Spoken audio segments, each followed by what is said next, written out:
আমাদের মধ্যে অনেকে মোটা থাকে, অনেকে রোগা থাকে। মোটাতে যেরকম নানা রকম টেনশন কাজ করে যে সে কী খেলে রোগা হবে, আবার যে রোগা তারও কিন্তু কম টেনশন নয়। কেন কি সে ভাবে যে আমার যে কোনো জামা পরলেই ভালো লাগে না, শরীরে ফিট হয় না ঠিক।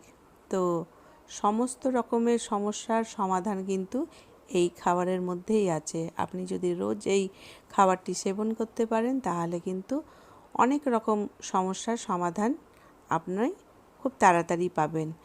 আর এর জন্য চাই সাবুটা আমি একটু মোটা দানার নিয়েছি, আপনি ছোট দানারও নিতে পারেন। এটাকে 6 থেকে 7 ঘন্টার জন্য কিন্তু ভিজিয়ে রাখতে হবে। তাতে কি হবে, সাবুদানাগুলো ফুলে ডাবল হয়ে যাবে। আর অন্যদিকে আমি হাফ লিটারের চেয়ে একটু বেশি দুধ নিয়েছি। দুধটাকে এখন মিডিয়াম ফ্লেম দিয়ে আমি এটাকে বয়েল করে নেব। আমরা নানা রকম ক্যালসিয়ামজনিত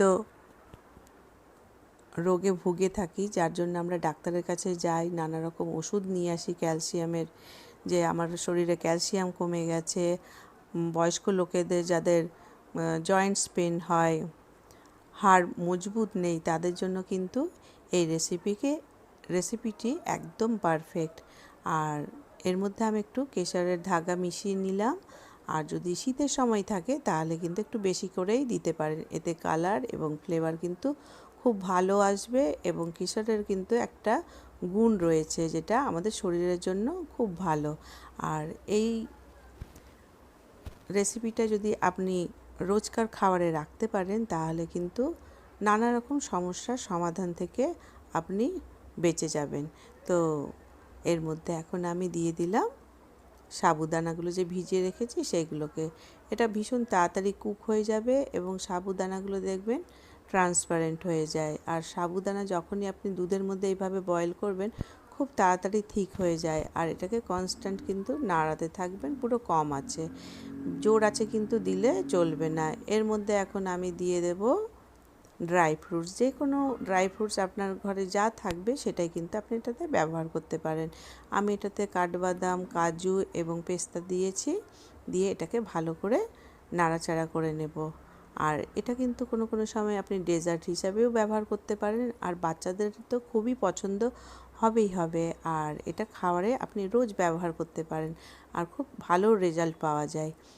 আর এই রেসিপি থেকে যদি আপনার কোনো উপকার যদি হয়ে থাকে তাহলে একটি লাইক অতি অবশ্যই দেবেন, সাবস্ক্রাইব করতে ভুলবেন না। আর এতে মিষ্টি ভাব আসার জন্য আমি দিয়ে দিলাম মিশ্রিটাকে আমি একটু মিক্সিতে গুঁড়িয়ে নিয়েছি, যার জন্য এটা খুব তাড়াতাড়ি মিক্স হয়ে যাবে এবং কুকটাও কিন্তু খুব তাড়াতাড়ি হয়ে যায়। দেখুন এটা 5 মিনিট একটু নাড়াচাড়া করে পুরো রেডি হয়ে গেছে।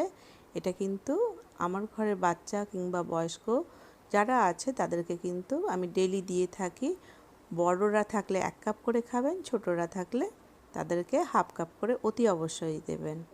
আজ এই পর্যন্ত, ধন্যবাদ।